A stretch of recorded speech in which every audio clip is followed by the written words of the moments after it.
Breakthrough. University of Miami researchers find an early behavioral marker for autism. I'm Steve Bellera. Welcome to Breakthroughs. In the first study of its kind, University of Miami researchers have found a strong behavioral signal to indicate which infants who have an older sibling with autism spectrum disorder, ASD, will themselves be diagnosed with ASD as they grow older. The researchers found that such high-risk infants who exhibit an early social difficulty, specifically an insecure resistance attachment to a parent, are more than 9 times more likely to receive ASD diagnosis by age 3 than high-risk infants with secure attachments.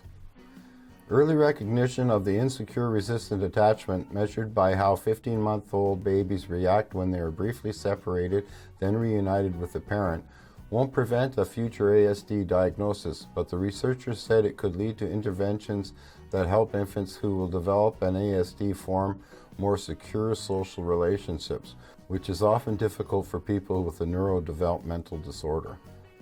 Insecure attachment patterns are generally associated with less optimal behavior and emotional developmental outcomes later in life than secure attachments.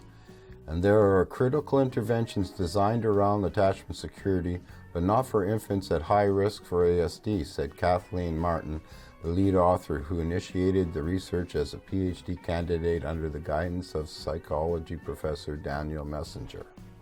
This new study, Martin continues, suggests the need for interventions for high-risk infants that specifically focus on sensitizing parents to social and emotional communications behaviors in infants identified as having insecure resistant attachments. This would hopefully be a means to decreasing resistance attachment behaviors and lowering the obstacles to acquiring social competencies, which are already impaired in children with autism. Many babies cry or show other signs of distress when a parent departs and they are left behind with a stranger, but secure babies are soothed when the parent returns. That, however, is not the case with babies classified with insecure resistant attachments. They not only cry when their parents leave, but they never really settle down when the parent returns, which indicates that the infants are not confident with their ability to be calmed, said Messenger, who has been studying the infant siblings of older children diagnosed with ASD for 15 years.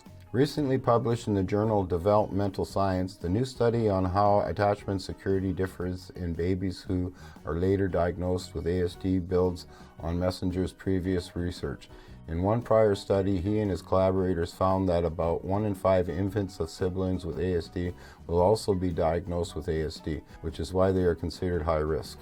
But with the goal of understanding the relationship between infant attachment security, the preeminent measure of the infant-parent relationship, and later ASD outcomes, Messenger and his students also investigated whether high-risk infants were more likely to be classified as insecurely attached to a parent than infant siblings of typically developing children.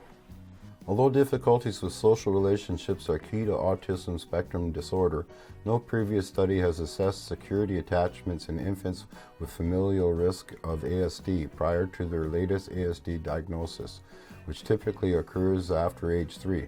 We know that one of the cornerstone impairments of ASD is this difficulty in forming and maintaining social relationships, and attachment security is the key measure of an infant-parent relationship.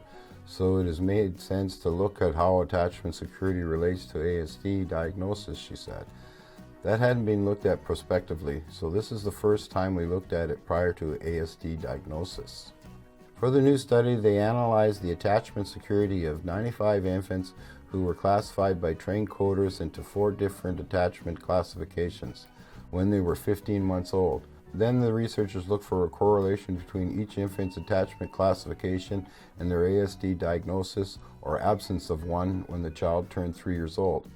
As it turned out, 16 of the 95 infants were high-risk infants who eventually developed ASD, 40 were high-risk infants who did not develop ASD, and 39 were low-risk infants who likewise did not develop ASD.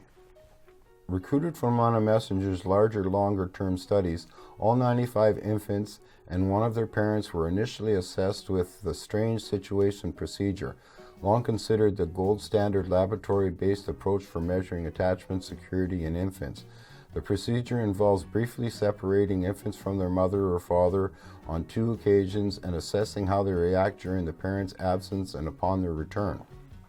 Secure babies typically explore their surroundings in their parents' presence and then seek to be close to the parent after an absence.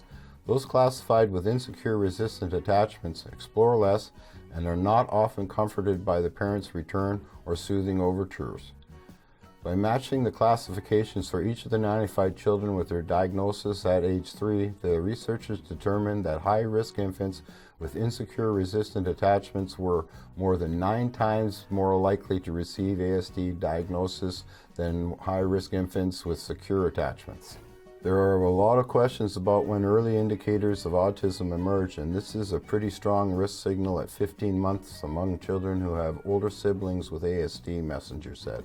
And while we can't stop a future ASD diagnosis, this suggests we should also consider attachment-related interventions for high-risk infants who show insecurity.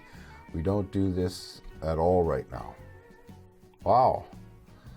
I'll leave a link in the description to the full article, and as usual, please like, share, subscribe, and take care.